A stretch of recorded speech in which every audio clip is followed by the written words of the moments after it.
This book I decided to start with is this one. It is called Chant and Be Happy, The Power of Mantra Meditation. This is based on the teachings of A.C.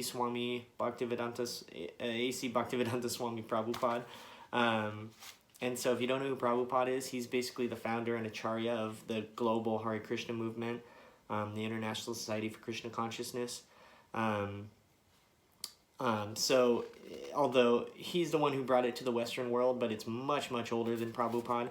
But he is sort of like our head teacher, kind of. Not every, Vaishnava or Hare Krishna dude or lady in the whole world prescribes to ISKCON is the global Hare Krishna movement, and it's sort of the organization of it. Devotees can have lots of gurus and lots of teachers, and I don't believe that you have to necessarily prescribe to just Prabhupada, but he's a good one if you're looking for one.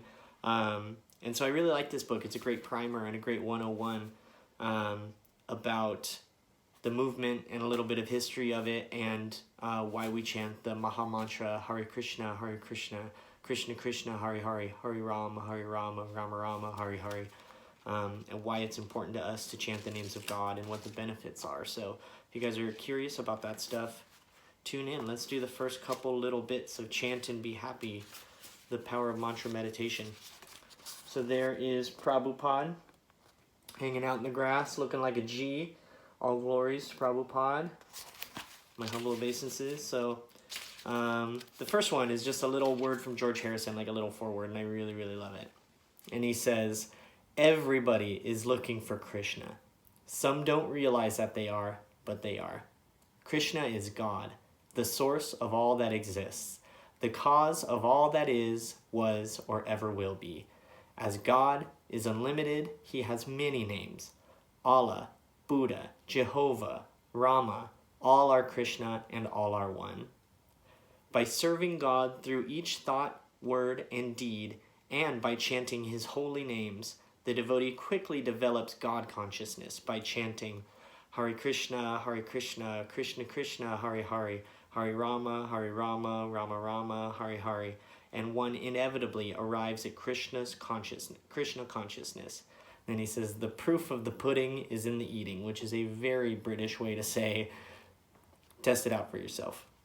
If you just give it a little bit of time, because that's what I did. They said, if you chant, it'll make you happier. And I said, okay, let's start looking into it. And so I think I started chanting in October last year, and I chant every single day since. And yeah, I feel happier. I came in kind of as a skeptic, all right, I saw some monks at a festival I did with Sea Shepherd, working at a table.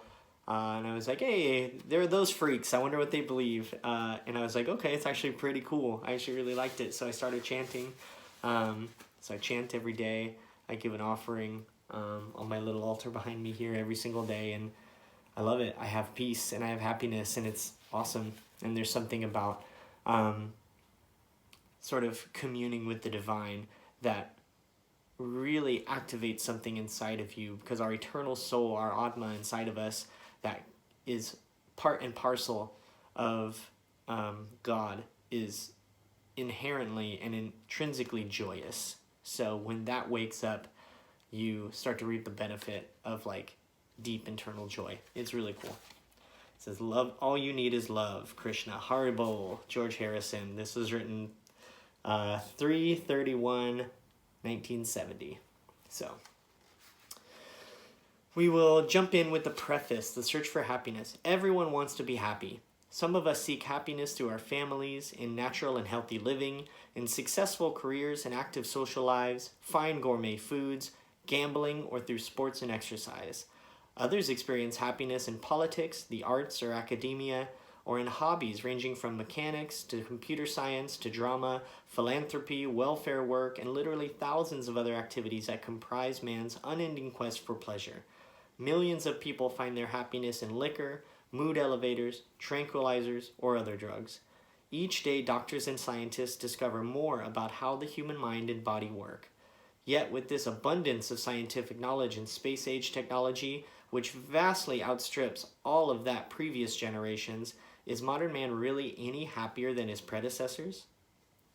The basic problem in our search for happiness is that our sources of pleasure are all limited.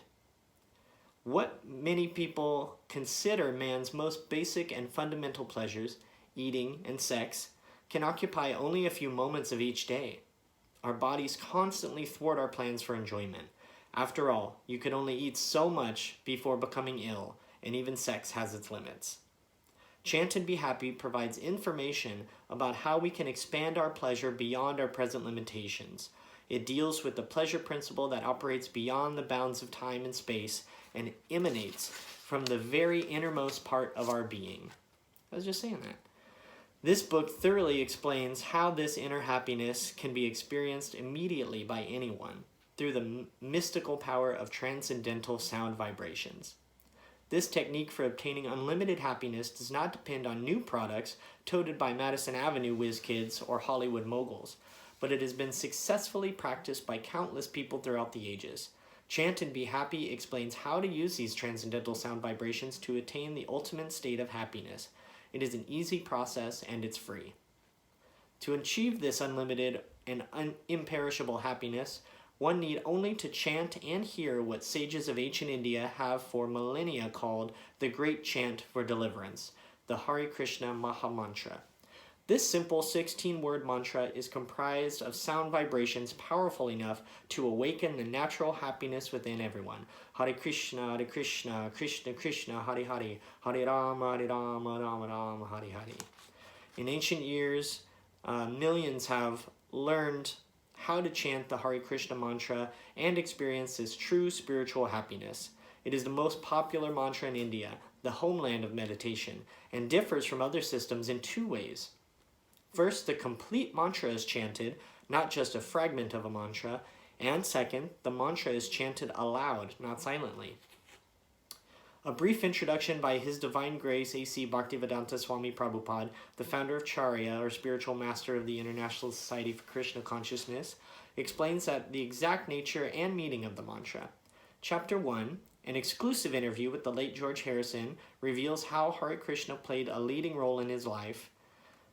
George explains that although he had achieved riches and fame beyond what most people could even hope for, he found that there was nothing higher than the happiness that he experienced from chanting Hare Krishna. George explains that much of his musical career was influenced and immediately connected with the Hare Krishna mantra, and he describes the knowledge, bliss, and spiritual intelligence that comes from chanting. In Chapter 2, Srila Prabhupada speaks with John Lennon, Yoko Ono, and George Harrison at John's estate in Tittenhurst Park, discussing the potency of the Hare Krishna mantra as a path to peace and liberation. Chapter 3 is a fascinating account of how Srila Prabhupada brought the chanting of Hare Krishna from India to the Western world in the midst of a countercultural turmoil of the 60s, and convinced the disillusioned hippies of New York's Greenwich Village and San Francisco's Haight-Ashbury district that this mantra, not psychedelics and unrestricted sex, would make them happy. The history of chanting and meditating for higher consciousness is discussed in Chapter 4. The next chapter delineates the life and teachings of Sri Chaitanya Mahaprabhu, the 16th century saint, mystic, and incarnation of Lord Krishna, who popularized the timeless practice of chanting the Hare Krishna mantra.